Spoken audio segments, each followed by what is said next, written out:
అతడికి 46, ఆమెకి కేవలం 26. 8 ఏళ్ల పెళ్లి జీవితం చివరి 6 నెలల్లో పూర్తిగా తారుమారైంది.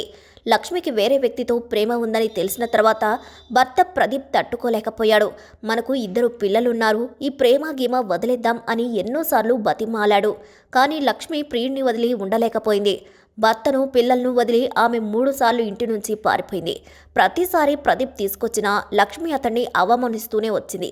నీలాంటి ముసలోడితో కాపురం చేయలేను, నీతో తిరుగుతుంటే జనాలు నన్ను చూసి నవ్వుతున్నారు అంటూ సూటిపోటి మాటలతో బాధ పెట్టేది. ఆ మాటలు అతని మనసును విరిచేశాయి. భార్య ఉంటే పరువు పోతుందని నిర్ణయించుకున్నాడు. డిసెంబర్ 19న రాత్రి టీ తాగుదామని పిల్లలను చెల్లిని ఇంట్లో వదిలి లక్ష్మిని ఆటోలో తీసుకెళ్లాడు. రోడ్డుకు 2 పక్కలా దట్టంగా ఉన్న పంట పొలాలు. అంతా నిశ్శబ్దంగా ఉంది. ఇంకా ఇదే సరైన స్పాట్ అనుకున్న ప్రదీప్ ఆటోని ఆపాడు. ఏ మాట చెప్పకుండా ఒక్కసారిగా మెడలో ఉన్న మఫ్లర్తో ఆమె గొంతు బిగించాడు. ఊపిరాడక గిలగిల్లాడుతూ ఆటోలోనే ప్రాణాలు విడిచింది లక్ష్మి. ఎవరూ తనని గుర్తుపట్టకూడదని ఇటుకలతో ముఖాన్ని నుజ్జు చేసి శవాన్ని జొన్నకుప్పలో దాచాడు. 2 రోజులకు మృతదేహం బయటపడింది. లక్ష్మి చేతిపై ఉన్న పచ్చబొట్టే నిందితుడిని బయటపెట్టింది. ఆరా తీస్తే ప్రదీప్ పట్టుబడ్డాడు.